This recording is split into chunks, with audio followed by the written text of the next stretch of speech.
importante, o una pregunta importante, esta de por qué es importante la teología feminista, lo suficientemente importante como pregunta para que se venga un viernes, cuando probablemente tenían también otras posibilidades, otros programas, cuando el tráfico es bastante complicado, cuando llueve. Así que a mí me parece que eso también nos señala que es un tema importante. Y yo creo que es muy importante en la Iglesia en este momento, en que las posiciones dentro de las iglesias se van polarizando y en que hay una tendencia muy fuerte a retroceder en algunas cuestiones de derechos de las mujeres y de la autonomía de las mujeres en muchos aspectos. Bueno, los femicidios que vemos a diario en los diarios es un factor o un índice de cómo algunos temas todavía no están resueltos en nuestra sociedad. Y la Biblia tiene bastante responsabilidad en ese sentido, tanto en lo positivo como en lo negativo.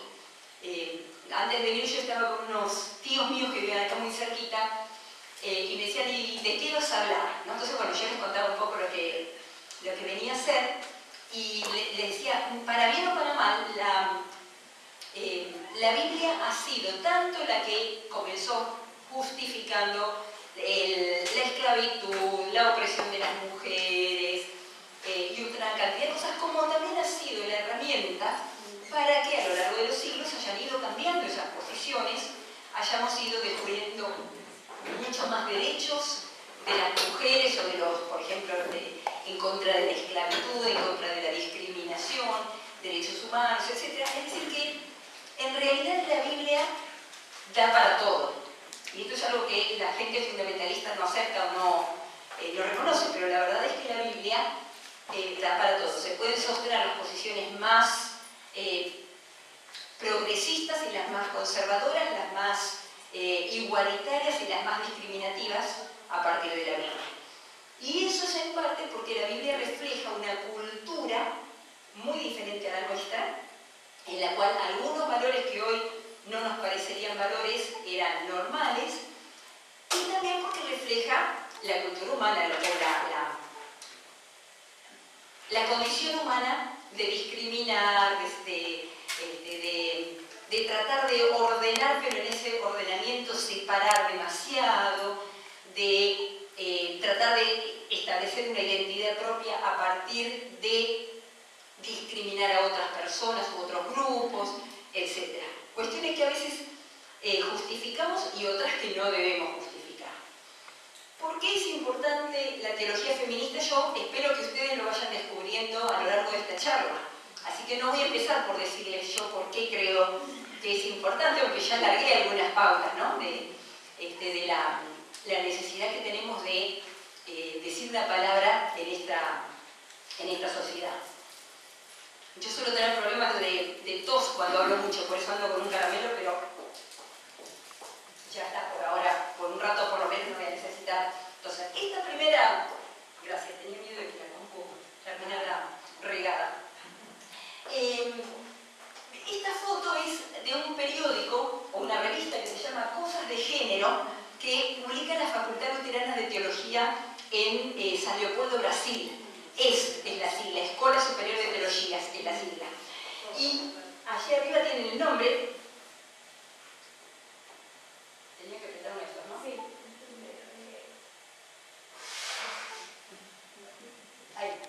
Ahí tiene el nombre, ¿ven?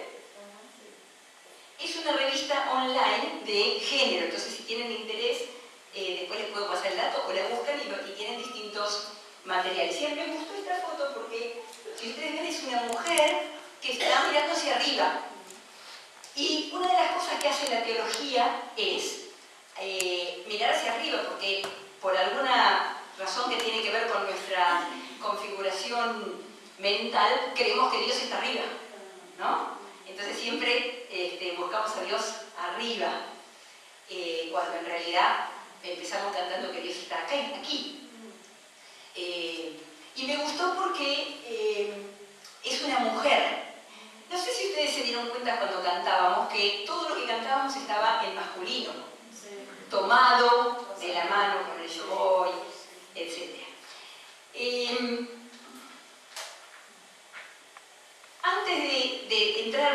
más en estas cuestiones de por qué es importante la teología feminista como para permitirnos un espejo a las mujeres, vamos a comenzar con la pregunta de si es nueva la teología feminista en América Latina. Y acá depende de qué definamos por teología feminista y qué definamos por nueva. ¿Por qué? Porque depende de qué significa latinoamericano, que parece fácil, pero en realidad empezamos a pensarlo y no es tan sencillo de definir. Lo caribeño no es latinoamericano estrictamente hablando, etc. Depende de qué pasa con indígena o aborigen, si lo consideramos latinoamericano o no. Depende si estamos hablando de feminista o estudios de la mujer o de género, son todas categorías diversas. Y depende también de a qué nos refiramos con nuevo. En realidad, alguna gente piensa que esta mujer fue la primera feminista latinoamericana. ¿La conocen? Sor Juana Inés de la Cruz. Quizás hoy, para los parámetros feministas actuales, Sor Juana haya sido bastante conservadora. Sin embargo, se atrevió no solamente a estudiar, entró a la orden de las Jerónimas, una orden de, digamos, tras el carisma de San Jerónimo, que si ustedes se acuerdan fue el que tradujo la Biblia de la Vulgata del latín al latín. Sí, al latín, exactamente. Pero también una orden que se dedicó al estudio. Y ella entró a esta orden con la idea de estudiar teología. Y estudió teología, tiene algunos diálogos, algunas cartas intercambiadas con el obispo que son muy interesantes, porque entre otras cosas le dice al obispo, el obispo la castigó sacándola de los estudios y mandándola a la cocina del convento. Y entonces ella le escribe al obispo diciéndole que si el obispo hiciera huevos fritos su teología sería bastante distinta de lo que era. Claro, ahí cuestionaríamos ese modelo femenino con la cocina, pero de todos modos para su época fue una persona muy controvertida y con una voluntad muy fuerte de estudiar sobre todo la Biblia y la literatura. Así que alguna gente considera que es la primer feminista latinoamericana. Yo no sé si ustedes sabían, pero en el año 1901, Elvira López, una de las 3 hijas de Cándido López, que fue un pintor, defendió en la Universidad de Buenos Aires, en la Facultad de Filosofía y Letras, una tesis de doctorado, 1901, sobre el feminismo en la Argentina. En esa época. Quiere decir que además ya había un feminismo en ese momento, porque si para el 1901 ella está escribiendo sobre el feminismo en la Argentina, ya existía. Lo que pasa es que parece una cosa nueva y una moda de hoy, pero en realidad es algo que viene gestándose y viene teniendo fuerza desde muy atrás. Esto lo descubrí una vez cuando en el Foro de Teología y Género hicimos una historia del feminismo en América Latina y ahí hablamos de esta tesis de Elvira López. Por otro lado, también es cierto que la teología autóctona o latinoamericana es joven. Si ustedes, nosotros o nosotras, los evangélicos, las evangélicas, no le prestamos mucha atención a, por ejemplo, en Medellín, pero 52 años atrás la Iglesia Católica tuvo la primera reunión, la Conferencia Episcopal Latinoamericana, CELAM, en Medellín, que fue donde nació oficialmente la teología de la liberación. No es que no hubiera teología de la liberación antes, había, pero no tenía ente público, digamos, oficial. En CELAM, en esta conferencia en Medellín, es donde los obispos católicos de todo el continente se dieron cuenta de la importancia de la Iglesia en el continente, de la responsabilidad de la Iglesia frente a la pobreza y la marginación que la gente tenía. Y fue donde hicieron una opción por los pobres, hoy tendríamos que decir los pobres y las pobres, porque no son lo mismo, pero ellos hablaron de los pobres, y ahí nació oficialmente la teología de la liberación, con todo el movimiento de los movimientos populares de base, lectura popular de la Biblia y demás. 50 años atrás, 52, o sea que en realidad es joven en sí la teología latinoamericana. Más o menos por ese tiempo también es cuando empieza a haber algunos nombres protestantes, sobre todo en Brasil. Milton Schwantes, Rubén Alves, Mesters y algunos otros nombres, bueno, Mesters es católico en realidad, algunos otros nombres importantes latinoamericanos protestantes también empiezan a escribir en esta época, y en realidad el primer uso oficial del término teología de la liberación está en la tesis doctoral de Rubén Alves, defendida en Estados Unidos. Lo que pasa es que después fue publicada con otro nombre y ahí desapareció el nombre de teología de la liberación, pero de ahí surge. Bueno, ¿qué queremos decir con feminismo? Y yo sé que a veces alguna gente cree que el feminismo es mujeres que estamos en contra de los varones, y no es así. Sí, por lo menos hablando desde mi propia perspectiva, sí estoy en contra de un modelo que favorece a los varones sobre las mujeres, pero no de las personas en sí. Estamos hablando de un sistema, no de personas. Estamos hablando de algo mucho más grande, mucho más estructurado que simplemente las relaciones personales.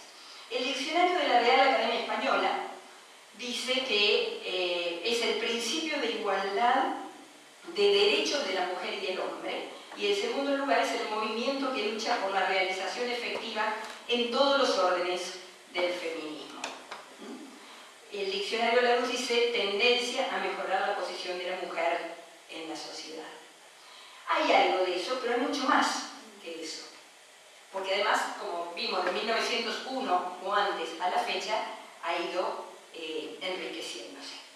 El feminismo es un movimiento social y político que se inicia formalmente a fines del siglo XVIII, aunque sin adoptar todavía esa denominación, y que supone la toma de conciencia de las mujeres como grupo o colectivo humano de la opresión, dominación y explotación de que han sido y son objeto por parte del colectivo de varones en el seno del patriarcado bajo sus diferentes o distintas fases históricas de modelo de producción, lo cual las mueve a la acción para la liberación de su sexo con todas las transformaciones de la sociedad que aquello requiera. Tiene muchos componentes, como ustedes ven. Es un movimiento social y político, no solo teológico. En realidad lo teológico viene ahí como furgón de cola del movimiento social y político. Es un movimiento, es decir, por definición es algo que no es fijo, que va cambiando, que se va adaptando, que va uniéndose a otros movimientos, a veces se institucionaliza y ahí pierde su capacidad de movimiento también. Y a mí me parece que un factor fundamental es este componente de colectivo. No estamos, de nuevo lo que dije antes, no estamos hablando solamente de relaciones personales entre varones y mujeres, estamos hablando de un colectivo, en este caso las mujeres, que reconoce que frente a otro colectivo, que son los varones, es oprimido, discriminado, tiene menos ventajas, explotado, y que entonces decide hacer algo sobre el tema. Y lo que decide hacer, dependiendo de los distintos modelos, es lo que acá llama acción para la liberación de su sexo, con todas las transformaciones de la sociedad que aquello requiere. Y pensando en esto esta mañana me di cuenta de algo que es obvio, pero que recién esta mañana lo pensé, que es que ¿por qué el feminismo es sospechado? ¿Por qué se cree siempre que es mala palabra? Y en realidad lo que me di cuenta es que es un movimiento contrahegemónico. La hegemonía es el patriarcado, es la posición privilegiada del varón. Y por definición, lo contrahegemónico es sospechoso, porque lucha contra un modelo establecido y apoyado por aquellas personas, pero en primer lugar por quienes se benefician de ese sistema, pero por el resto también. Entonces es lógico que sea sospechoso, porque debe ser contrahegemónico, porque va en contra de ese modelo del que hablamos, que es el patriarcado. Hay otro término que aparece mucho, que es género, que no es exactamente lo mismo que feminismo, pero están ligados. Yo diría que son como hermanas, el género y el feminismo. No son lo mismo. El feminismo ha buscado vez busca la igualdad de dignidad, diría yo más que de derechos, pero esa es mi propia interpretación. Para las mujeres, los estudios de género, en cambio, han mostrado cómo se estructura el patriarcado. Han mostrado esa estructura que pasa por abajo, ese entramado, que lleva a que sea posible que un colectivo, que son los varones, esté por encima o oprima o tenga más derechos o más privilegios que otro colectivo que es el de las mujeres. Acá todavía estamos siendo demasiado vagos o vagas, porque en realidad dentro de cada uno de esos colectivos hay categorías diferentes. En el colectivo de varones no es lo mismo ser varón heterosexual que ser varón homosexual o varón trans o travesti. No es lo mismo ser un varón adulto que un niño. Ahí no es lo mismo ser blanco que indígena o mulato o negro, es decir, no es lo mismo ser rico que pobre. Hay subcategorías y en ese colectivo que somos las mujeres también. Y esa fue una de las primeras cosas que se les criticó a las primeras feministas. Porque las primeras feministas que escribían eran, por supuesto, las que podían escribir y publicar. Educadas, académicas, blancas, clase media.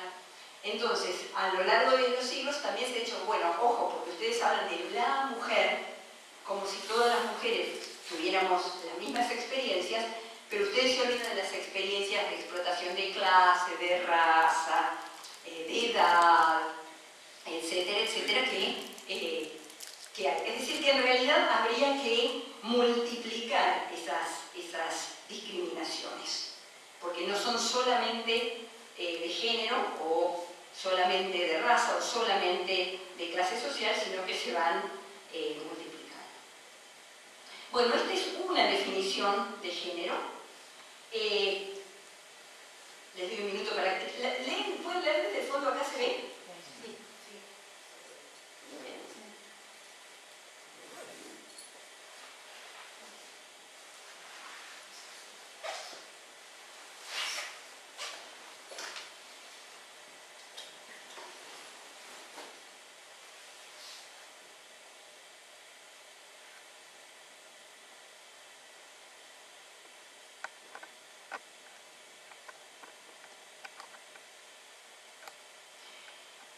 Entonces, básicamente, para decirlo más caseramente, la diferencia está en que sexo se refiere sobre todo a lo biológico y género se refiere a lo cultural. Sexo tiene que ver con, por ejemplo, en el caso de las mujeres, poder parir, poder amamantar, órganos genitales, cromosomas, características corporales, etc. Pero todo lo que le agregamos a eso, cuando se dice que la mujer es más afectiva, cuando se dice que la mujer es más cariñosa, cuando se dice que la mujer está para servir, para ser madre, que es tierna, dulce, mientras que el varón es racional, fuerte, etcétera, etcétera. Todo eso es cultural. Son elementos que la cultura, o varias culturas, o una suma de culturas a lo largo de siglos, le van agregando a lo que es ser varón o ser mujer. Los juguetes en los niños, ¿no? Los autitos, las pelotas y las pistolas para los varones, la muñeca, la cocinita y el delantal de maestra para las niñas, o de enfermera. Exacto, en la familia lo mismo, el padre como jefe de familia, la madre en segundo lugar, los niños o niñas sin ninguna posibilidad, sobre todo en generaciones anteriores, ¿no? Ninguna posibilidad de influir en las decisiones familiares. Todo eso es cultural, no está dado por nuestra biología. Esa es la diferencia entre género y sexo. El género lo que hace es estudiar desde las cuestiones más básicas, como estas que hablábamos de los juguetes y de cómo una sociedad va formando o formateando una mujer en madre, por ejemplo, hasta todas las cuestiones mucho más superestructurales de la producción y la reproducción dentro del patriarcado y demás.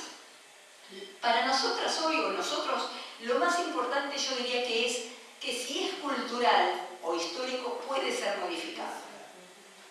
Aunque a veces yo tengo la sensación de que se van a modificar antes los genes que la cultura que tenemos. Pero bueno, en teoría por lo menos puede modificar. ¿Qué busca la teología feminista? Bueno, busca muchas cosas. No hay una sola búsqueda o una sola definición, y hay muchas teólogas feministas muy diferentes entre sí, y a lo mejor hasta que no coinciden unas con otras. Yo diría que en primer lugar buscamos ofrecer a las mujeres un espejo donde mirarnos. Lo que decía antes del canto, cuando siempre cantamos tomados de la mano. Mi mamá, que tiene 85 años, dice, bueno, a mí no me molesta que usen el os, porque estoy tan acostumbrada toda la vida. A mí sí me molesta, porque soy de otra generación y porque el todos y todas y ahora el todes, aunque es molesto como forma gramatical y porque implica mucha más diversidad, permite también reconocer que no todos somos todos, o no todas somos todos. Nosotros somos de una generación, acá tenemos de 80 años, que al decir todos, estaban incluidas las mujeres. Claro. Lo que las señoras dicen es que son de una generación que en el todos se sentían incluidas las mujeres, estaban incluidas. Claro, hermanos eran de hermanos y hermanas. Claro. Las mujeres tenemos la característica que somos más intuitivas que los hombres. Bueno, ven, ahí hay otro elemento del género, las mujeres como más intuitivas que los varones. Esas son las cuestiones que el género estudia, ¿no? Y acá un detalle que no está en esta presentación, porque no la pensé en su momento, que es que ahora se ha puesto muy de moda hablar de la ideología de género, que es un término malvado. Porque en realidad lo que está haciendo, nadie usa el término ideología para hablar bien de otro o de otra. Siempre lo usamos para criticar a alguien que piensa diferente. Pero en segundo lugar, el género no es una ideología. El género son estudios que tienen una entidad de más de 30 años en lo académico. Así como el feminismo, mismo que ya en el 1901 estaba siendo estudiado, el género también. Hay carreras de estudios de género. Entonces, cuando las iglesias empiezan a hablar de ideología de género, están haciendo una doble discriminación, un doble ninguneo por usar ideología y por no reconocer que tiene una larga trayectoria como cualquier ciencia, con sus métodos, con su epistemología, con sus conclusiones y demás. Entonces, frente a cuestiones como la que recién hablábamos, que en el pasado se suponía que todos incluía a todas. Sin embargo, el lenguaje bíblico y el lenguaje moderno actual es traicionero, o por lo menos ambiguo. ¿Por qué? Porque a veces todos somos todos y todas, pero a veces no. Para darles un ejemplo bíblico, a veces el pueblo incluye, el pueblo de Dios, ¿no? Incluye varones, mujeres, niños, niñas, hasta extranjeros. Por ejemplo, para la Pascua. Bien, el pueblo de Dios en familia va a celebrar la Pascua. Otras veces el pueblo de Dios son los varones que van al ejército. Entonces el pueblo es sinónimo del ejército, en el cual tomaban parte no solamente varones, sino varones aptos físicamente, mentalmente, por edad y demás para la guerra. Entonces un concepto tan supuestamente inclusivo como pueblo resulta tener más de una definición y tener sus límites. Y cuando hablamos de hombres, que era lo que se usaba antes, ¿no? El hombre, lo mismo. Cuando vamos a un baño vemos que dice mujer y hombre, y ahí hombre no es todos, ahí son los varones. Y otras veces el hombre es el ser humano y es todos. Pero además de un problema de nomenclatura, hay otro problema, que es una supuesta universalidad de experiencia. Las experiencias de varones y de mujeres, lo que decíamos antes, no son las mismas. Y acá tenemos que incluir otro concepto que es el de androcentrismo. Andros es la palabra, aner es el nominativo y andros es me parece que era no me acuerdo cuál, en griego para varón, no para mujer. Entonces, androcentrismo significa que el centro es el varón, no el hombre, el ser humano, el varón. Entonces, la experiencia del varón es tomada como universal o como punto de mira para una supuesta universalidad. El problema es que entonces las mujeres quedamos o totalmente o parcialmente ocultas, o pasamos a ser la que es distinta por algo especial, que eso es algo especial en general no es algo bueno. Les voy a dar un ejemplo bíblico, porque lo que yo hago es Biblia, por eso yo le decía a Susana, hago Biblia, o sea, hablo desde lo que sé que es la Biblia. ¿Cuántas genealogías conocen donde aparezcan mujeres en la Biblia? Pocas, ¿no? ¿Alguien se acuerda de alguna? Mateo, muy bien. ¿La genealogía de quién? De Jesús. Bien. Bien. En Ruth, hay una al final de Ruth, ahora vamos a esa, y la otra es la de Jesús. La de Jesús abarca 14 generaciones, otras 14 y otras 14. ¿Cuántas mujeres aparecen? 4, si no me equivoco, ¿no? Si no recuerdo mal, podemos mirar el texto. Ruth es una de las que aparece. Rahab, muy bien. Bueno, María es la quinta, sí. Betsabé. Y alguna más que ahora no me acuerdo. Ya nos vamos a acordar, ahora la vamos a buscar. Todas mujeres especiales, por no decir sospechosas. Ahora, si hay 14, 14 y 14 generaciones, es decir, que hay 14, 14 y 14 mujeres que parieron, porque esas generaciones no son espontáneas, ni son in vitro, ni son de dioses que escupen un ser humano, son humanas, por lo tanto nacidas de mujer. Sin embargo, las únicas que aparecen son las que son especiales o distintas. Hay algunas dudas sobre por qué están incluidas en Mateo.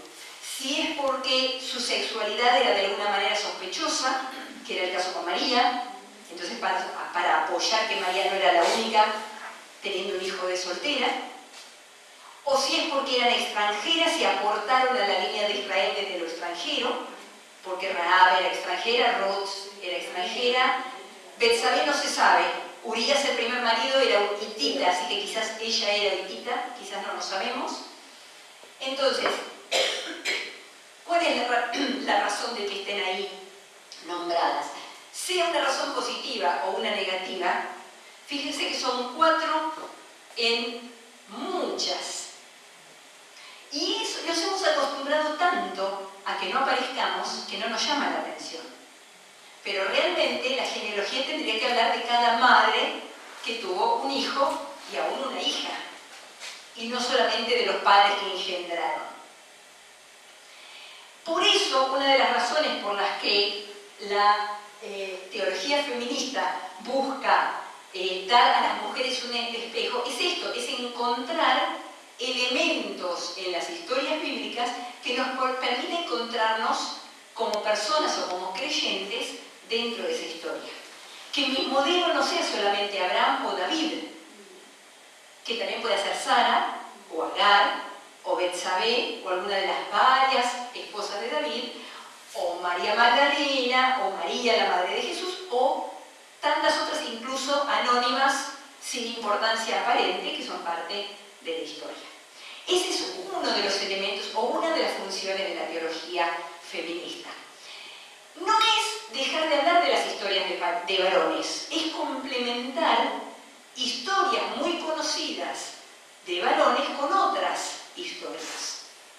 Así como, después vamos a ver, el movimiento ecofeminista intenta complementar las historias humanas con historias sobre la creación, sobre el amor de Dios por todo lo que es además del humano, así como las teólogas negras buscan complementar la teología mayoritaria, hegemónica blanca, con el papel o los lugares de las mujeres negras o de los varones negros en la historia de la salvación, etc. La teología queer busca complementar con modelos sexuales y de género no hegemónicos, no solamente personas sino también personas homosexuales, personas travestis, etc. Entonces, lo que se trata de hacer es de buscar en la Biblia modelos que nos puedan hablar más cercanamente, como persona de fe, como mujer o como varón o como transgénero o lo que fuera, niño, ¿no? Porque no solo hay que pensar en adultos, también, por ejemplo, modelos de niños. Otra posibilidad u otra cosa que busca la teología feminista es reconocer el carácter patriarcal de la Biblia y la teología judeocristiana. Porque si no reconocemos ese carácter, es muy difícil también poder combatirlo, si es que se puede combatir, ¿no? Otra posibilidad es rescatar conceptos teológicos que cuestionen, modifiquen o ataquen ese modelo patriarcal.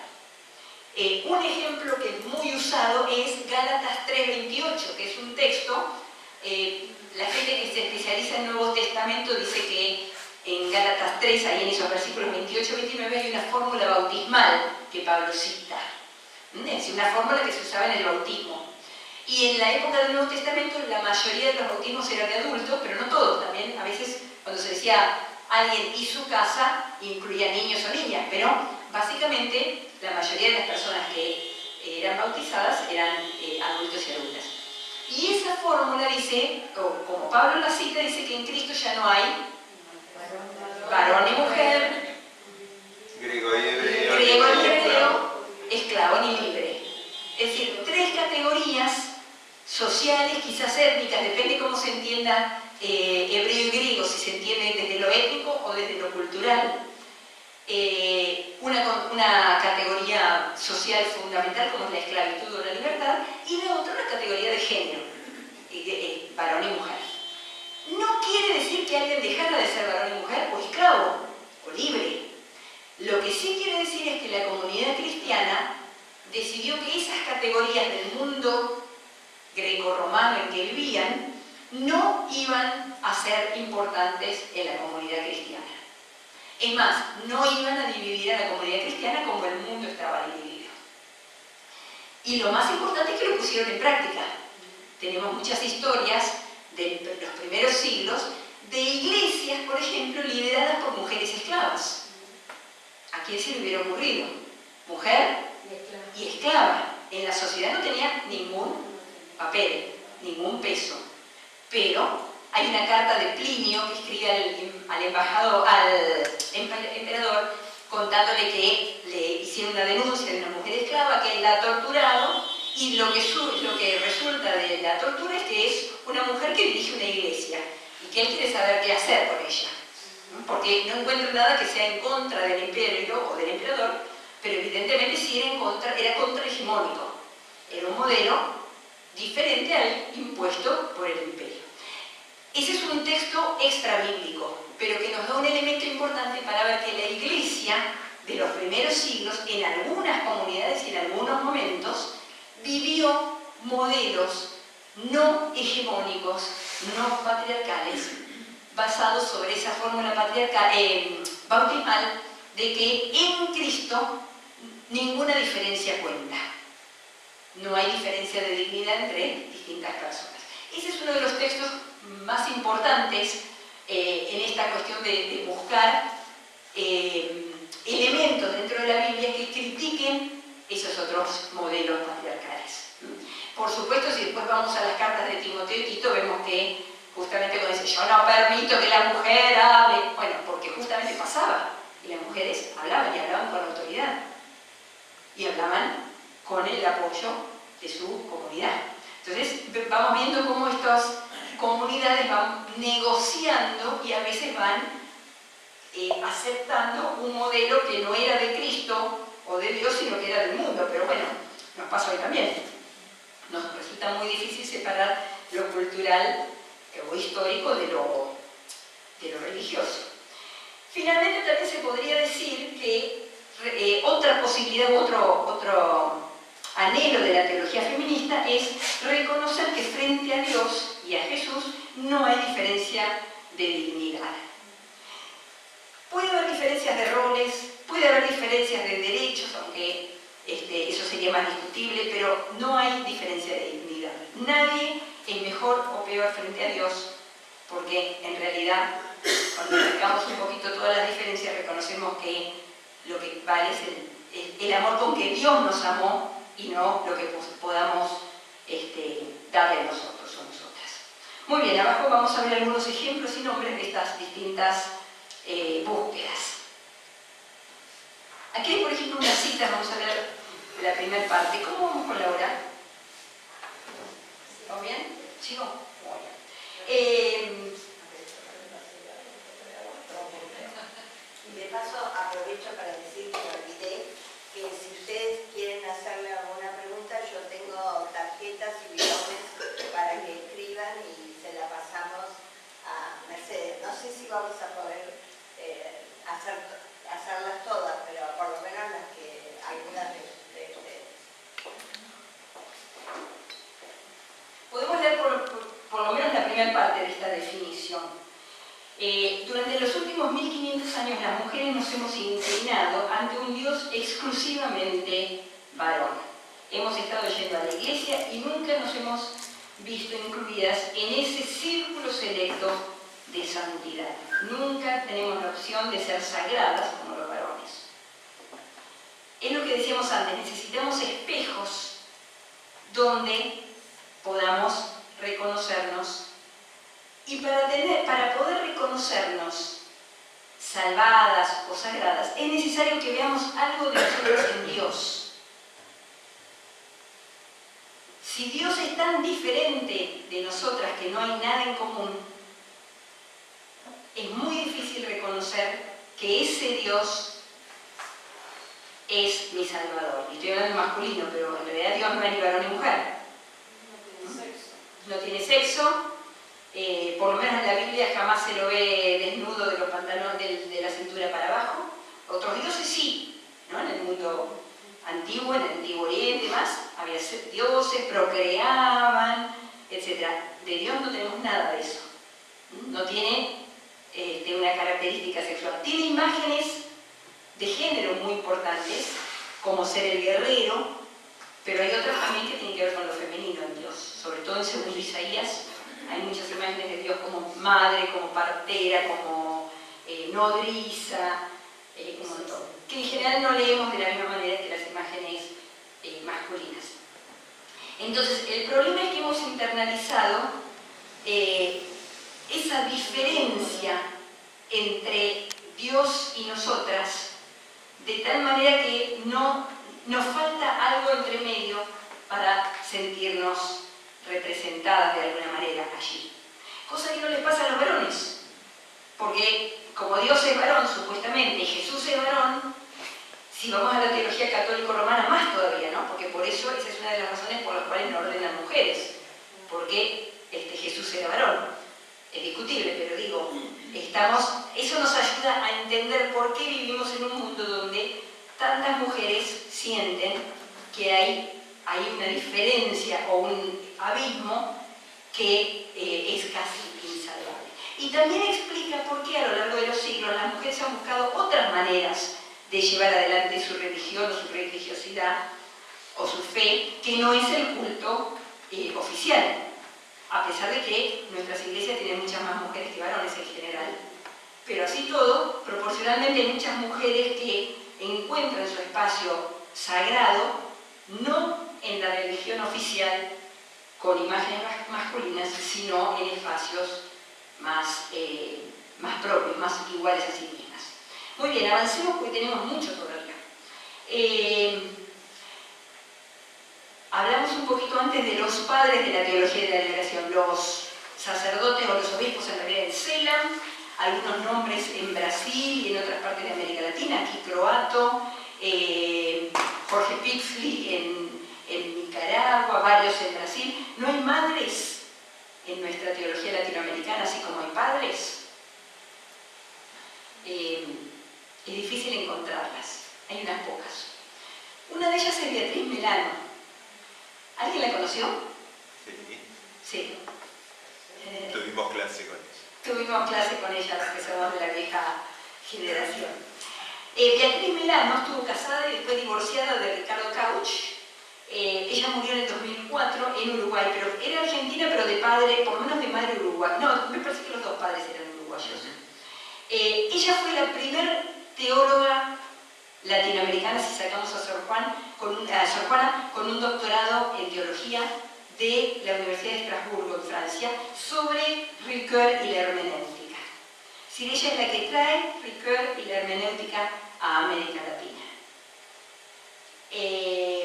Tiene otra publicación que se llama La mujer y la iglesia, y tiene varios artículos más cortos, pero es la primera.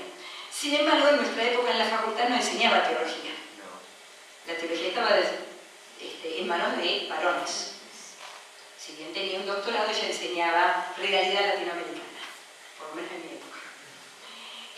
Otro nombre muy importante, María Teresa Porcile Santizo. Ella fue católica, uruguaya, también murió en el 2001, un poquito antes que Beatriz, y su doctorado fue en antropología, en realidad no tanto en Biblia o en teología pura, digamos, en antropología, pero sobre todo pensando en cómo la antropología podía ayudar a una concepción de la iglesia, de la mujer en la iglesia. Tiene dos publicaciones que yo encontré, La mujer, espacio de salvación, y después la otra, Despertar de Dios. Nombres de los que en general no hablamos, o no escuchamos o no conocemos mucho, ¿no?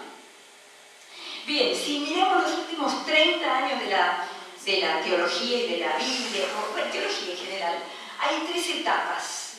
Yo acá estoy tomando un artículo de Elsa Tames, ella tiene un artículo donde muestra un poco las diferencias de estas 3 primeras etapas. La primera, en los 70, es muy poco lo que hay escrito por mujeres, es muy general, es bastante esencialista, habla de la mujer, esto que yo les decía de las diferencias de clase, color, condición social, no está la mujer como si todas las mujeres fuéramos iguales, y muy escasa bibliografía. Pero hay una conciencia de que no somos los mismos que los varones. Empieza a ver, es casi como un condimento, tenemos ese guiso y le echamos un poquito de condimento de mujeres para mostrar que hay algo más, pero no hay todavía una teología feminista. En los 80 se crean movimientos de mujeres en las iglesias, sobre todo evangélicas, protestantes, más que la iglesia católica, y se empieza a trabajar el tema de la injusticia de género en la iglesia con colegas varones a la espera de que se pueda ir teniendo una base de diálogo en común. Y finalmente en los 90 hay mucho más contacto internacional y también mucho más contacto con los estudios de género en otras disciplinas, en las ciencias sociales, en la filosofía, aún en el derecho y otras ramas del saber. Entonces, estas 3 etapas, si uno una agarra escritos de esas 3 épocas, va viendo, se podría hacer algo similar con lo producido por varones, ¿no? La década del 90 es la década del neoliberalismo con Menem, la década de los 80 es la década de los gobiernos militares, la del 70 es toda la efervescencia, y ahí se ve lo que se escribe también. Bien, después de esa primera etapa de la teología de la liberación, que supuestamente era inclusiva porque hablaba de los pobres y demás, pero hablaba todo el masculino, empiezan a separarse varias ramas. Una es lo que somos las teólogas de la liberación feministas. Otro es lo que son las teólogas afrodescendientes o negras, algunas que se llaman a sí mismas negras y hablan de teología negra, otras hablan de afrodescendientes. Un tercer grupo son las teologías ecofeministas, que son bastante recientes, y un cuarto grupo son las teologías indígenas, sobre las cuales hay mucho menos escrito y por lo tanto es mucho más difícil clasificarlas. Pero tenemos que decir que algunas hay. De hecho, en su momento en ICEDET hubo una tesis muy buena de María Chávez, una estudiante de Bolivia, sobre Job y cómo el tema central de Job no es la paciencia ni el sufrimiento, sino la justicia. La justicia de Job y la justicia de Dios. contrapuestas. Job clama que él ha sido justo con su prójimo y le reclama a Dios que ahora sea justo con él. Muy, muy interesante. Bien, avanzamos un poquito. ¿Conocen a Elsa Tamés? De nombre por lo menos, me imagino que la mayoría y personalmente quizás algunas de ustedes. Elsa Tamés es mexicana, metodista, trabajó muchos años en la Universidad Bíblica Latinoamericana y el Departamento de Investigaciones en Costa Rica, y en los últimos años trabajó mucho en Colombia en la traducción de la Biblia al lenguaje de sordos. Es una gran biblista, ha hecho Antiguo y Nuevo Testamento. Su tesis es sobre la inclusión, el concepto de inclusión a partir de la Carta de los Romanos y lo que significa la justificación por la fe en Romanos y la inclusión de los pobres y demás. El último libro es este que aparece aquí, que es un comentario internacional publicado en inglés por por una casa editora católica, y el grupo editorial es católico, lo cual es una señal muy importante.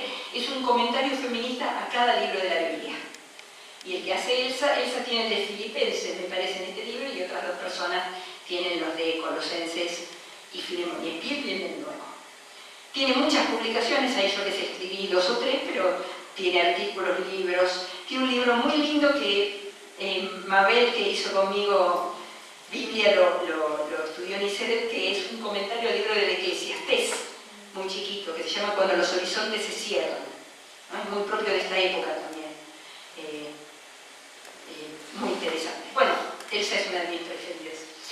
Tania Mara Vieira Sampaio, una brasileña, también metodista, casualmente las 3 primeras que pongo acá son metodistas.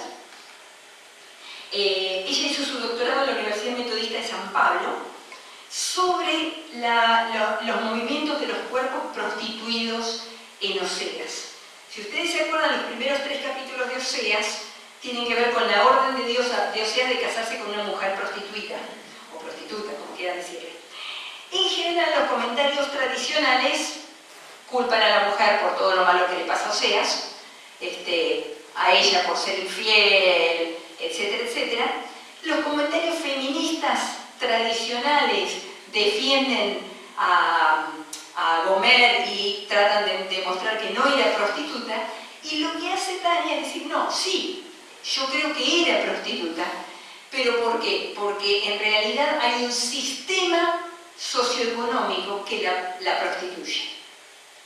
¿Por qué? Porque los campesinos no podían sobrevivir, porque el rey quería cada vez más ingresos, porque necesitaba soldados y por lo tanto mano de obra, varones, varones, es decir, nacimientos de varones para el ejército, para el palacio, para cuidar sus animales y demás, y para eso necesitaba promover los nacimientos. Entonces lo que ella muestra es que hay un movimiento de cuerpos que se tienen que prostituir para poder sobrevivir, y que no es un problema de la persona, sino que es un sistema que pone a la mujer en ese lugar de prostituirse, con la connivencia y el apoyo del Estado y de los sacerdotes, en este caso de Israel. Es un trabajo muy interesante. Ella trabajó con prostitutas en San Pablo, me parece, en la calle, entonces tiene una visión muy distinta de este problema que el que tienen los comentarios tradicionales. Otra biblista, también brasileña en este caso, también metodista, Nancy Cardoso Pereira. Su doctorado fue sobre lo cotidiano sagrado y la religión sin nombre, es decir, todo aquello que las mujeres llevan adelante como religioso, pero que no entra en el modelo ortodoxo del templo. Y en los últimos años, por lo menos en los últimos 10 años o cosas así, desde que yo, o más quizás también, Nancy ha trabajado como asesora teológica de los movimientos de campesinos sin tierras en Brasil, en la Amazonía. Entonces trabaja mucho cuestiones económicas, cuestiones de género, cuestiones agrarias, y va intercalando distintos temas. Por eso yo un poquito antes decía que a veces me cuesta clasificar a una determinada teóloga en un grupo, porque Nancy sería de las teólogas de la liberación, pero también está trabajando muchos temas de ecofeminismo. Vamos a volver al ecofeminismo, pero una de las cosas más importantes del ecofeminismo es que muestra que tratamos a la tierra o a la creación como los varones tratan a las mujeres. Está para ser tomada, está para ser conquistada, está para ser usada y abandonada, está al servicio de los deseos bueno, en el caso de las mujeres del varón, en el caso del ecofeminismo, de los seres humanos. Entonces, ellas dicen, mientras no logremos cambiar la dinámica de la relación de género, tampoco vamos a poder lograr un equilibrio ecológico porque están relacionadas. Ponemos a todo lo que consideramos inferior a nuestro servicio. Es muy interesante. Esa es una de las condiciones, de las características. Muy bien. Nancy tiene muchas publicaciones, sobre todo muchos artículos. También tiene algunos libros de poesías y cosas por el estilo. Acá tienen una cita, se ve, yo no sé si esto se puede agrandar, les puedo... Esto está muy chiquito para leer, ¿no? Bueno, quizás después volvamos, pero todavía tengo bastante más. Teólogas ecofeministas. Uno de los nombres es el de Mary Judith Rees, que es una norteamericana que hace muchos años que trabaja en Chile, en Santiago. Es monja, no, Mary Judith no sé si es monja. Hay una de ellas que es monja Marinol, de la orden de Marinol, y hay otra que es, bueno, no está casada, así que no estoy segura ahora. Ellas hablan, o ella habla de una cuarta etapa. ¿Se acuerdan que yo hablé de 3 etapas? La de los 70, 80 y 90. Y ella habla de una cuarta etapa en este siglo que todavía está en desarrollo, entonces es más difícil ver las características. Y esa etapa está marcada por mayor autonomía de las mujeres en temas de sexualidad y culpa, es decir, falta de culpa. Un tema muy importante en la teología de la culpa a la mujer, sobre todo en temas de sexualidad. Nuevas formas litúrgicas. ¿Qué quiere decir eso? Que se animan a elaborar formas de adorar que no son las tradicionales. A veces solamente en grupos de mujeres, a veces en retiros, a veces nosotros hacemos eso en los encuentros, ¿no? De mujeres, hacemos un devocional o tenemos un momento de oración y hacemos algo distinto. Bueno, están elaborando sin culpa formas nuevas de relacionarse con Dios. La oración ya no está dirigida a una deidad masculina, y esto ya es más difícil, hablar de Dios mujer o Dios madre ya no nos resulta tan fácil, ¿no? Que es un poco, hay que acostumbrarse, no es tan sencillo. Sensación de conectividad con todo el universo y con otras mujeres. Y finalmente conciencia de la interconexión entre la opresión de las mujeres y de otros grupos humanos y expoliación de la naturaleza. Yo no he estudiado mucho el ecofeminismo, la verdad, porque en general las ecofeministas no son tanto teólogas, no son biblistas, son más teólogas que vienen de otras áreas, de la teología sistemática, de los estudios culturales, y entonces no es tanto mi área y yo no las he estudiado tan en profundidad.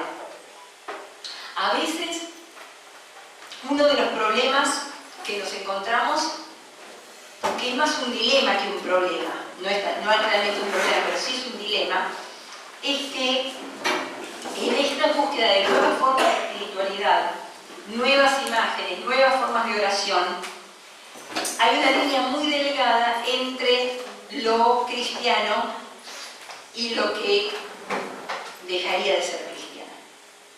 No digo que esté mal, digo que hay una línea muy delgada. ¿Qué quiero decir? Una cosa es hablar de Dios como Padre y aún de Dios como Madre. Otra cosa es hablar de Dios Espíritu, que en realidad en hebreo es femenino, es la espíritu. Y en los primeros siglos de la Iglesia hubo muchas oraciones a Dios espíritu en femenino. Y tiene mucho más sentido una Trinidad que sea Padre, Espíritu, Mujer y Jesús que una de Padre, Hijo y Espíritu. Pero bueno, esa es otra discusión para otro momento. Pero otra cosa diferente es en este sentido de interconectividad y de oraciones a un Dios que ya no es solamente masculino, cuando se empieza a invocar a Dios con términos que ya no son familiares al contexto cristiano. Y ahí es donde mucha gente tiene dudas sobre el ecofeminismo. De nuevo, yo no sé si está bien o mal, porque en realidad el lenguaje con que hablamos de Dios tiene que ir cambiando. No puede ser siempre el lenguaje del siglo I, porque no vivimos en el siglo I. Pero es un desafío. Lo que estoy tratando de decir es que es uno de los, en realidad en estas distintas formas de lo feminista es la que está más alejada de lo tradicional, del ecofeminismo.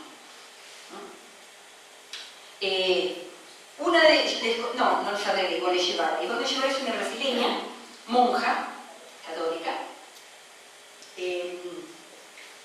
ya grande, pero muy activa todavía, y tiene varias publicaciones. Y una de las razones por las que tiene muchas publicaciones es porque en los 70 ella en una entrevista se atrevió a cuestionar la posición católica sobre el aborto, porque trabajando en Brasil, en el nordeste, con mujeres muy pobres, no estaba tan segura de que la posición católica tradicional sobre el aborto fuera la mejor.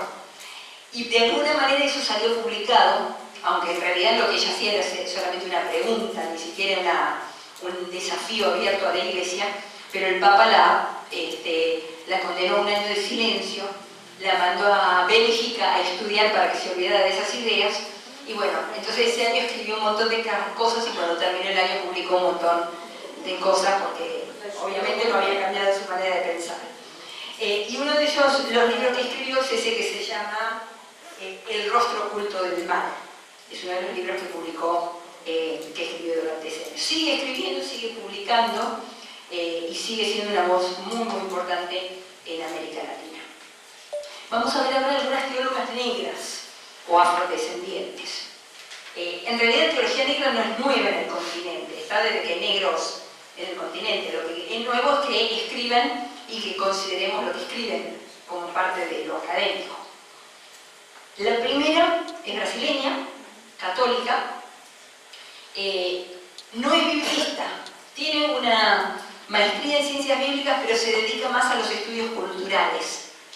Entonces está más cerca de la teología sistemática, la idea de la Trinidad y cosas por el estilo. Su nombre es Silvia Regina de Lima Silva y trabaja en Costa Rica hace muchos años. Es la directora del DEC. Es la directora del DEC, efectivamente. El DEC es el Departamento Ecuménico de Investigaciones. Parece que la sigla DEC significa. Y esta es una cita de ella. ¿Llegan a leer? Sí, está así.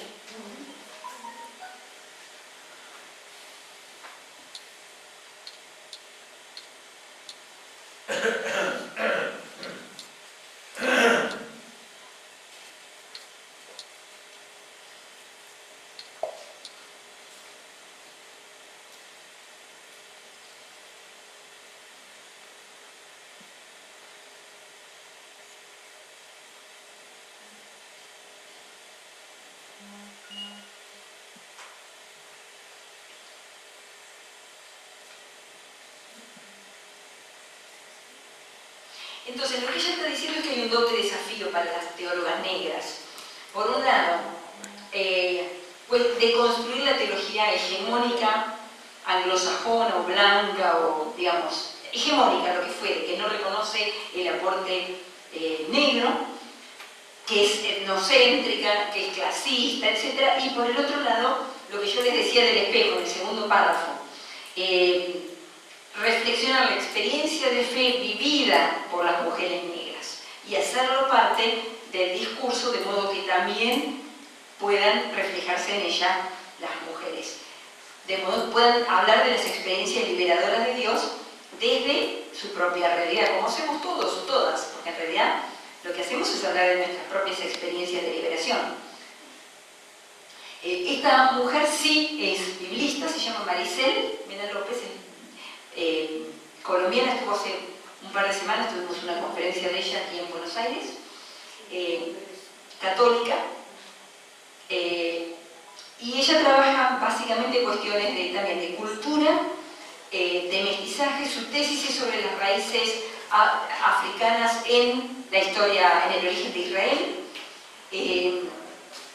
Y últimamente ha trabajado mucho también toda la cuestión de la violencia relacionada con la guerra, con la guerrilla, los paramilitares y demás en Colombia, y toda la cultura de la violencia y de la violación en la Biblia y en la realidad de las mujeres, en su caso colombianos. Acá tenemos una cita de ella.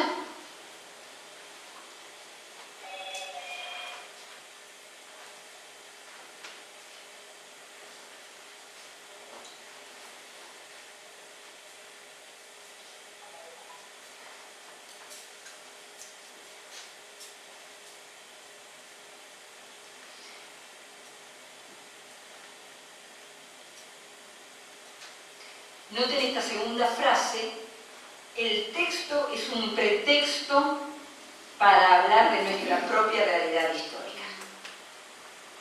Y eso es muy importante porque siempre nos han enseñado que el texto es lo primero y que el texto se estudia neutro y sin ningún tipo de y objetivamente y sin ningún tipo de condicionamiento, y no es verdad. Hasta dónde es pretexto o hasta dónde es objeto de estudio depende de la situación, por supuesto, pero siempre vamos al texto desde nuestra realidad. Y lo que ellas están diciendo es que para las mujeres negras es un pretexto para decir: acá estamos diferentes que otros grupos de mujeres y con una historia distinta. Y queremos rescatar de la Biblia aquello que hace a nuestra experiencia. Avanzamos porque ya son 7:25. Este es un ejemplo. Si ustedes agarran sus Biblias y buscan Cantar de los Cantares 1:5, van a ver que su Biblia seguramente dice: soy morena pero hermosa. ¿Qué tiene de raro ese? Muy bien, muy bien. Pero es totalmente discriminativo, ¿no? Porque está marcando que lo normal sería que si de ser morena no fuera hermosa. Soy gordita pero simpática. Conocemos esas cosas, ¿no? Pero, ahora, si vamos al texto hebreo, no dice pero, porque, o mejor dicho, la misma palabra hebrea, que en el es be, significa tanto y como pero. Por lo tanto, se podría decir de la misma manera: soy hermosa y morena, o morena y hermosa, como morena pero hermosa. Ahora, yo me animaría a decir que el 90% de las traducciones, para no hablar del 95 o 99, van a poner pero. Entonces, lo que estas dos o tres teólogas biblistas negras están diciendo es: cuidado, porque acá hay uno de los tantos ejemplos de discriminación etnocéntrica y la presuposición de que no se puede ser morena y hermosa. No las vamos a leer, pero de eso habla la manipulación de la partícula y del hebreo original, hecho por la mayoría de las tradiciones, la primera frase que pone aquí. Porque en realidad es la misma palabra que puede ser tanto una como la otra. Estas son otras dos mujeres también negras, y también en este artículo María Cristina Ventura y Denise Pichardo, ellas también hablan de este mismo texto, y dicen: bueno, la belleza como la epifanía del ser y la prueba de lo que una es en su propia originalidad.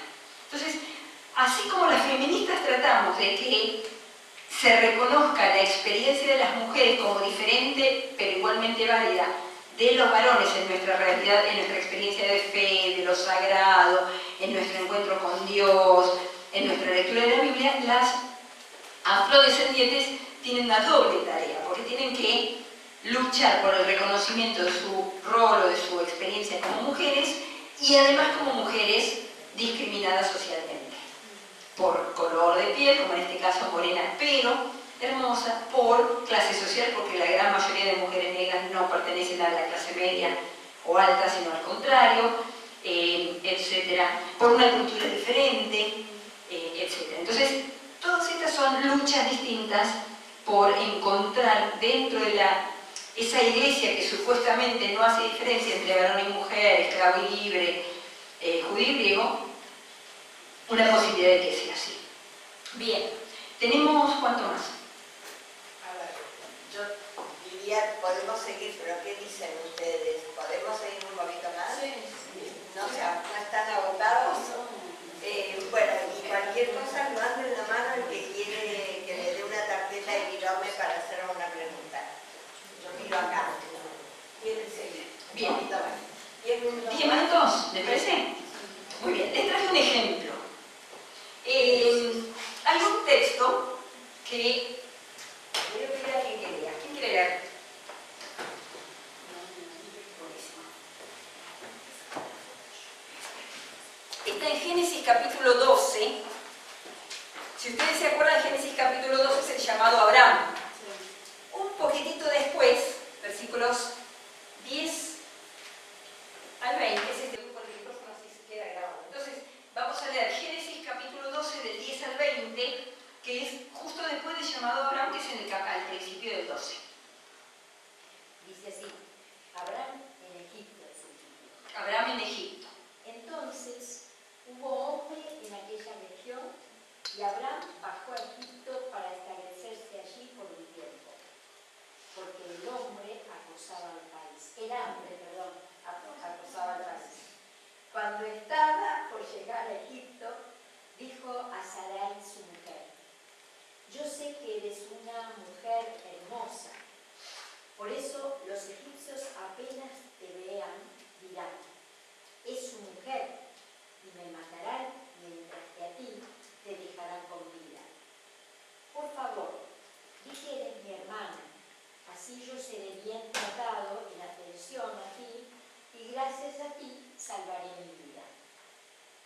Cuando Abraham llegó a Egipto, los egipcios vieron que su mujer era muy hermosa y los oficiales de la corte, que también la vieron, la elogiaron ante el faraón. Entonces fue llevado al palacio del faraón. En atención a ella, Abraham fue tratado diferentemente y llegó a tener ovejas, vacas, asnos, esclavos, sirvientes, asnos y camellos. Pero el Señor infligió grandes males al faraón y a su gente, por causa de Sarai, la esposa de Abraham. El faraón llamó a Abraham y le dijo, ¿qué me has hecho? ¿Por qué no me advertiste que era tu mujer?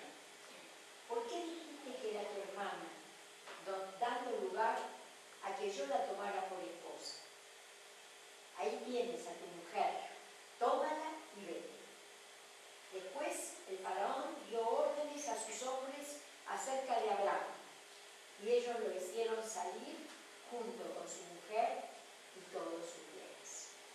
Muchas gracias. Bien, es una de tres historias similares. En el capítulo 12, en el 20 y en el 26 aparecen más o menos la misma historia. El patriarca que llega a una tierra extranjera, acá tienen las características de ese texto. Un patriarca que llega a una tierra extranjera, tiene miedo de que lo maten a él por causa de la belleza de su mujer, entonces le entrega a su mujer al soberano para salvarse de él. Y a cambio recibe una gran cantidad de riquezas, bienes. 3 veces. 2 son la historia de Abraham con Sara y la tercera es Isaac con Rebeca. La misma historia. Vayan a sus Biblias, cuando vuelvan a su casa y van a ver en el 12, en el 20 y en el 26 la misma historia con estas características. ¿Conocían esta historia? ¿A qué les hace acordar esta historia?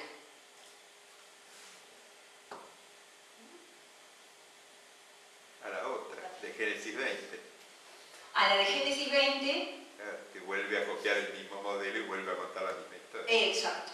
Tiene mucho que ver con un modelo donde la esposa, que en realidad, sobre todo en el caso de Sara, todavía no tuvo hijos.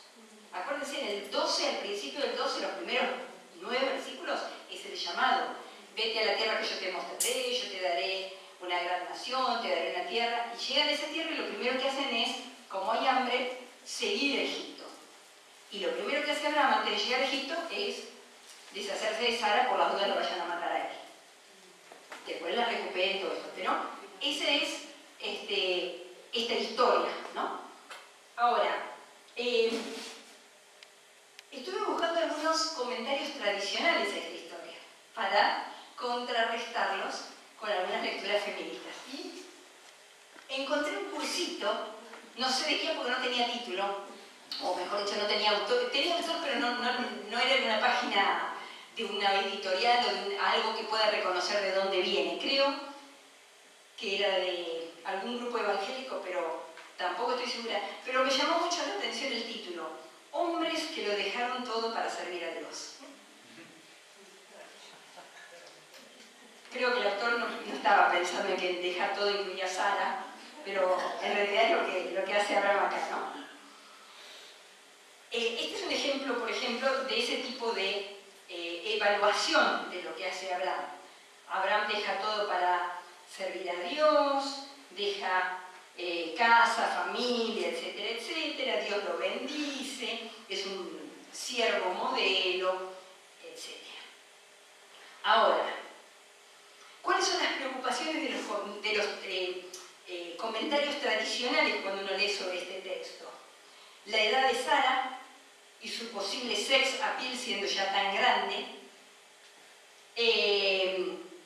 ¿Cómo pudieron Isaac y Rebeca en el segundo caso hacerse pasar por hermano y hermana cuando ya llevaban varios años casados, ya tenían hijos y demás?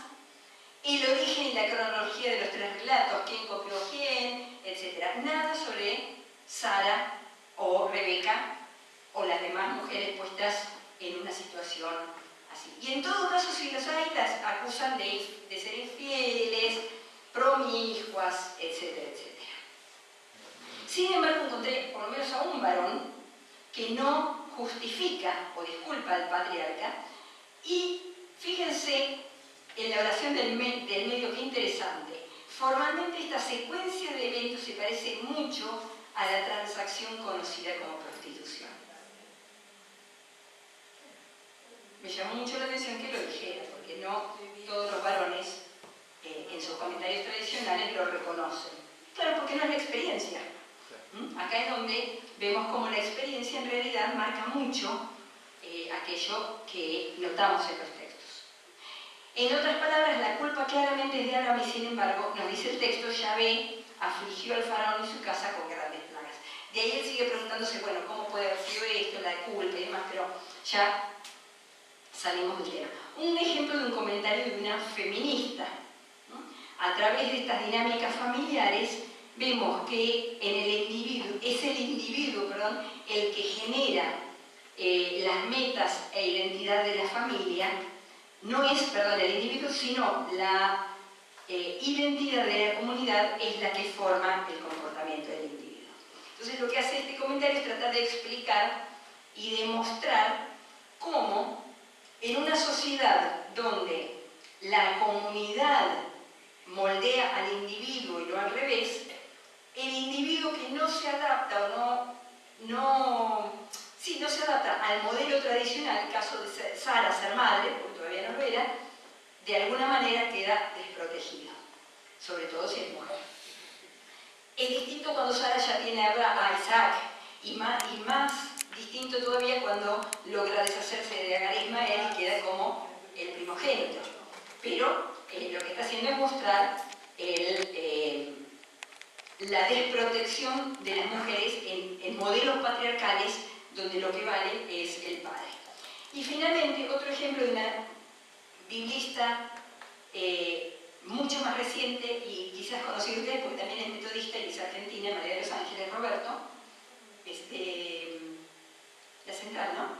De la Iglesia Metodista Central, que ella lo que hace es hablar de Abraham y de Isaac como tradición de los entregadores, de personas que entregan a sus propias mujeres para la trata o el tráfico o la prostitución.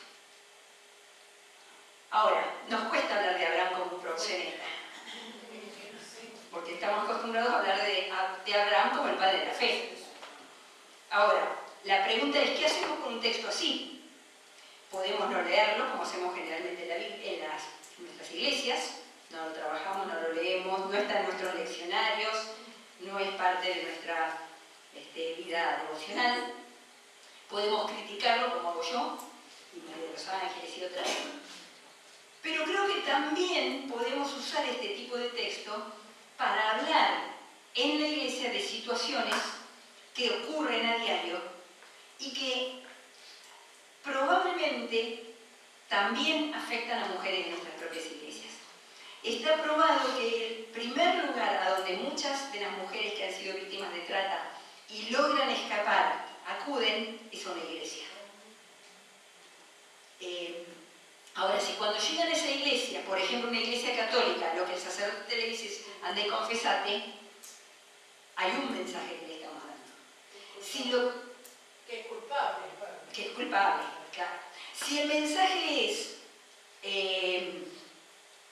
acá de eso no se habla porque Abraham es el padre de la fe y nunca hablamos de esos temas, es otro el mensaje. Si el mensaje es, bueno, aunque esté un texto así en la Biblia, tenemos algo de qué hablar, tenemos algo que criticar, porque es parte de un sistema que produce mujeres prostituidas. No son mujeres, también varones, ¿no? Niños sobre todo, etc. Pero en este caso hablando de las mujeres. Si lo logramos ver como parte de aquello que como iglesia nos llama a un ministerio, nos llama a la compasión, nos llama a la lucha de la justicia, nos llama a denunciar, etcétera, etcétera, es muy distinto. Entonces yo me preguntaba, ¿para quién es buena noticia este texto? Quizás no para quienes leemos el texto de una manera tradicional. De hecho, para quienes lo leemos tradicional es horrible porque descubrimos un Abraham muy oscuro. Vergonzoso, totalmente vergonzoso. Es más, no solamente lo hace uno, lo hace dos veces, las dos veces sale enriquecido. Y después Isaac, por tercera vez, hace exactamente lo mismo y también sale muy enriquecido. Más allá de que haya pasado no así, porque sabemos que las historias bíblicas se van multiplicando con la tradición y se van embelleciendo y la misma historia se repite, el hecho es que sí hay hoy personas que son traficadas por sus familias, varones y mujeres, no solo varones, a veces las mujeres también las entregan. ¿Qué vamos a hacer al respecto? ¿Qué palabra bíblica podemos tener en ese sentido? Para terminar, a mí me parece que este texto nos da una clave muy importante, que es que aquello que Abraham no logró hacer, porque vergonzosamente no hizo, el faraón, o en el otro texto, el rey, sí hacen. Es decir, ¿qué estás haciendo? Esto no está bien. ¿Por qué no me dijiste que esa mujer era tu esposa? No me lo hubiera llevado. Hay muchas cosas en este texto, porque hay también una tensión entre el pueblo de Israel y las demás naciones. Abraham está llamado a ser luz para las demás naciones y lo primero que hace es crear una plaga o invocar una plaga sobre todo Egipto por haber entregado a Sara. Entonces, hay muchas cosas sobre las que ir hablando. Pero también me parece que hay otro elemento muy interesante, que es que el faraón, Dios actuó contra los y las egipcias, porque en realidad él cierra los vientres, por la palabra de Sara o por causa de Sara. Es decir, que aquello que ni el faraón, ni Abraham, ni ninguna de las familias, de las personas alrededor de Sara vio o hizo por defenderla, Dios sí lo ve. Y ahí también hay un elemento muy importante en el trabajo con víctimas de trata y otras víctimas. Que aún aquello que nosotros o nosotras a veces dejamos pasar y por lo tanto contribuimos involuntariamente, sin embargo a Dios no le pasa desapercibido. Quise traer este texto porque es un texto relativamente poco conocido en nuestras iglesias, aunque ustedes lo conocían, pero se predica sobre este texto seguramente. Es un texto que nos muestra que la Biblia tampoco pone ni aún al Padre en la fe como una persona ideal, sino con muchas falencias, muy humano en muchas cosas, y que nos permite tomar o trabajar un tema muy actual y muy difícil desde un lugar diferente. Esto probablemente no sucedería si no hubiera teólogas feministas.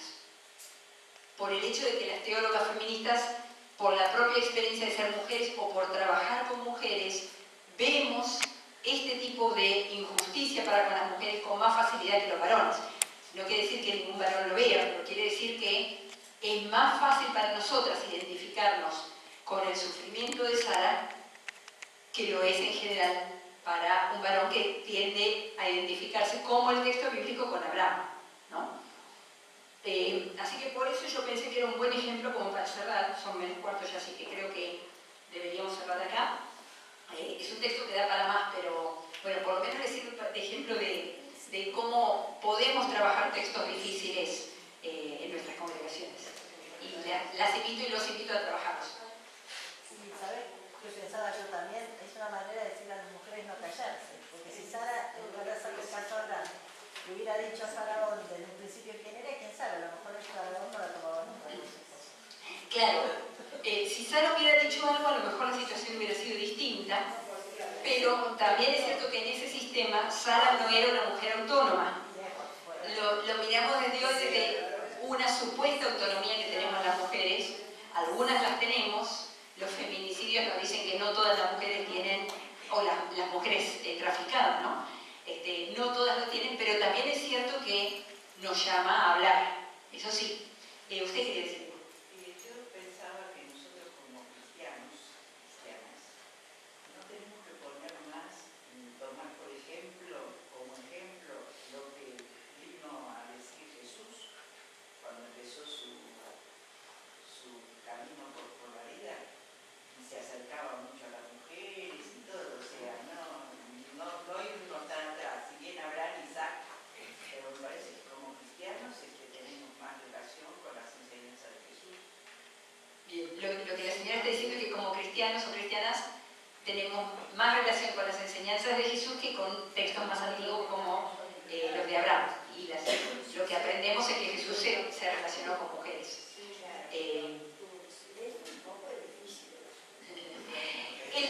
El hecho es que nuestras iglesias reconocen el Antiguo y el Nuevo Testamento como un solo escrito, una Biblia, y reconocemos la Biblia como nuestra fuente de la fe. No adoramos la Biblia ni creemos en la Biblia, porque a veces la gente dice, bueno, es la religión del libro. No, es la religión de Dios Padre, Hijo y Espíritu Santo, no de la Biblia, pero la Biblia es muy importante y en muchos sentidos marca, no solamente a las personas de la iglesia, marca la mentalidad judeocristiana o la cultura judeocristiana en la que vivimos.